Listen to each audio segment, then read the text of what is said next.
حضرت ابو ہریرہ رضی اللہ تعالیٰ عنہ فرماتے ہیں کہ ایک آدمی نے نبی اقدس صلی اللہ علیہ وسلم سے عرض کیا کہ یا رسول اللہ مجھے کوئی نصیحت فرما دیجیے۔ تو آن حضرت صلی اللہ علیہ وسلم نے ارشاد فرمایا لا تغضب، کہ غصہ نہ کرنا۔ اس آدمی نے پھر آن حضرت صلی اللہ علیہ وسلم سے عرض کیا یا رسول اللہ کوئی اور نصیحت فرمائیے۔ تو آن حضرت صلی اللہ علیہ وسلم نے ارشاد فرمایا کہ لا تغضب، غصہ نہ کرنا۔ اس آدمی نے پھر آن حضرت صلی اللہ علیہ وسلم سے عرض کیا کہ یا رسول اللہ مجھے کوئی نصیحت فرمائیے۔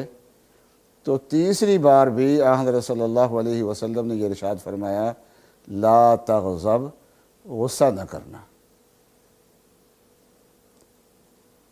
آن حضرت صلی اللہ علیہ وسلم کی اس نصیحت سے یہ اندازہ ہوتا ہے کہ غصے کے نقصانات بے شمار ہیں۔ غصہ اللہ تعالیٰ نے انسان کی طبیعت میں رکھا ہے، اور جو چیز اللہ تعالیٰ نے پیدا کی ہے وہ حکمت سے پیدا کی ہے، کوئی چیز بیکار نہیں۔ موقع پہ غصہ ہو تو یہ اخلاق کے بھی خلاف نہیں، اور بعض مواقع پہ حضرت صلی اللہ علیہ وسلم نے بڑے لطیف انداز سے غصے کا اظہار بھی فرمایا ہے۔ لیکن بے موقع غصے کا اظہار کرنا اور بہت زیادہ غصے میں آ جانا یہ انسان کے لیے انتہائی نقصان دہ ہے۔ غصہ ختم کرنا مقصود نہیں، غصے کو اعتدال میں لانا مقصود ہے۔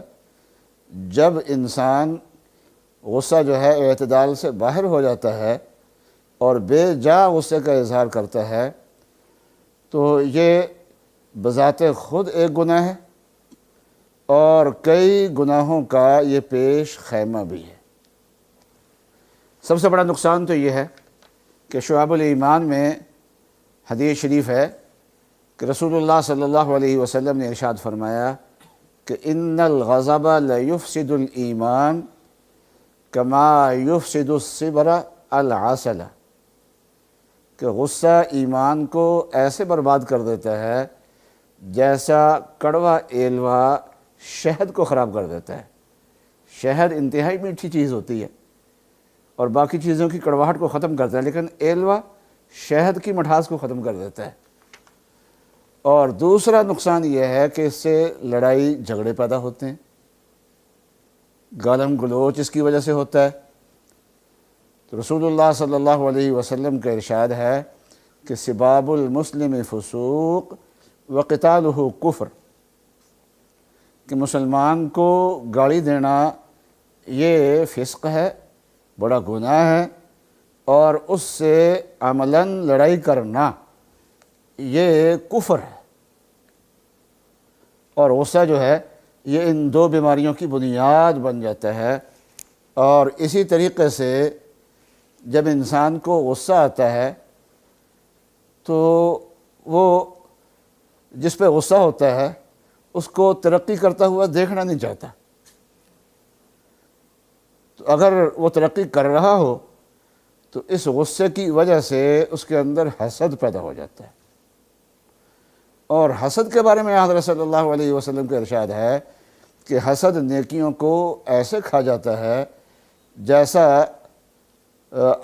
آگ لکڑیوں کو ختم کر دیتی ہے، فنا کر دیتی ہے۔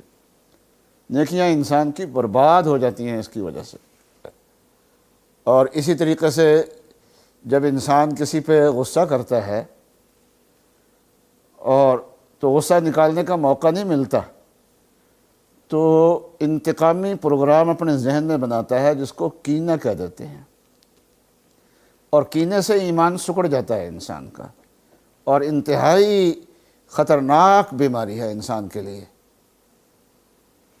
اور پھر جب غصہ آتا ہے تو جس پہ غصہ آتا ہے اس کی حد کے عزت پہ بھی آ جاتا ہے، اس کے راز کو بھی افشا کر دیتا ہے،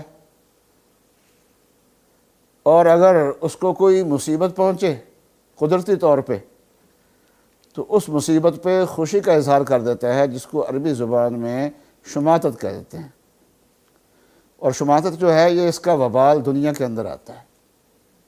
رسول اللہ صلی اللہ علیہ وسلم کا ارشاد ہے، لا تظہر الشماتۃ لأخیک، کہ اپنے بھائی کے نقصان پہ خوشی کا اظہار نہ کرو۔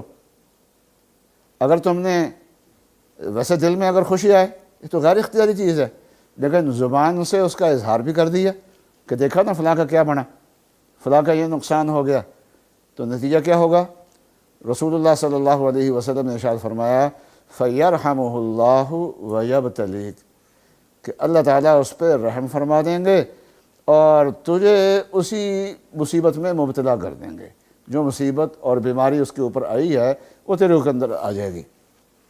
تو اس لیے یہ غصہ جو ہے یہ صرف ایک گناہ نہیں ہے، بلکہ بہت بڑی معاشرتی بیماری ہے، اور یہ جس گھر کے اندر آتا ہے اس گھر میں فساد پڑ جاتا ہے، جس ماحول میں آتا ہے اس ماحول میں فساد پڑ جاتا ہے۔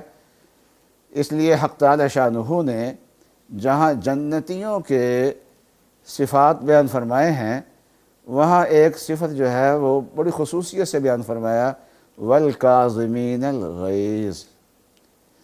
اس لیے جب غصہ آئے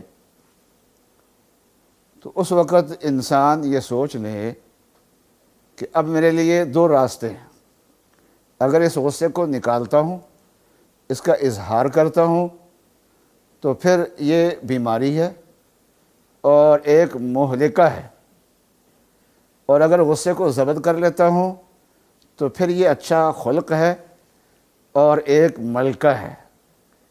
ایک طرف مہلکہ ہے اور ایک طرف ملکہ ہے، اور غصہ نکالتا ہوں تو یہ دوزخ میں جانے کا راستہ ہے، اور اگر غصے کو پی لیتا ہوں تو یہ اللہ کی رضا کا ذریعہ ہے۔ رسول اللہ صلی اللہ علیہ وسلم نے ارشاد فرمایا کہ پہلوان وہ نہیں ہے جو دوسرے کو پچھاڑ دے کشتی کے اندر، پہلوان وہ ہے جو غصے میں اپنے آپ پہ قابو پا لے۔ اس لیے ہر آدمی کو اپنا جائزہ لینا چاہیے اور غصے کا علاج کرنا چاہیے، اور جب جس پہ غصہ آئے اس موقع پہ دو کام کرے، ایک تو یہ ہے کہ زبان کو بند کر لے، اور ایک یہ ہے کہ جس پہ غصہ آیا ہے اس سے ذرا تھوڑی سی دور ہو جائے، غصہ ٹھنڈا ہونے تک کوئی کارروائی نہ کرے، زبان سے کوئی بات نہ نکالے، تو پھر انشاءاللہ غصہ آسانی سے قابو ہو سکتا ہے۔ اللہ تعالیٰ جو ہے ہمیں اس خطرناک بیماری سے، جو ہمارے لیے بھی نقصان دہ ہے اور ہمارے قریب کے لوگوں کے لیے بھی اذیت کا باعث ہے اور بہت ساری بیماریوں کی جڑ ہے، اللہ تعالیٰ ہمیں اس سے محفوظ رکھے۔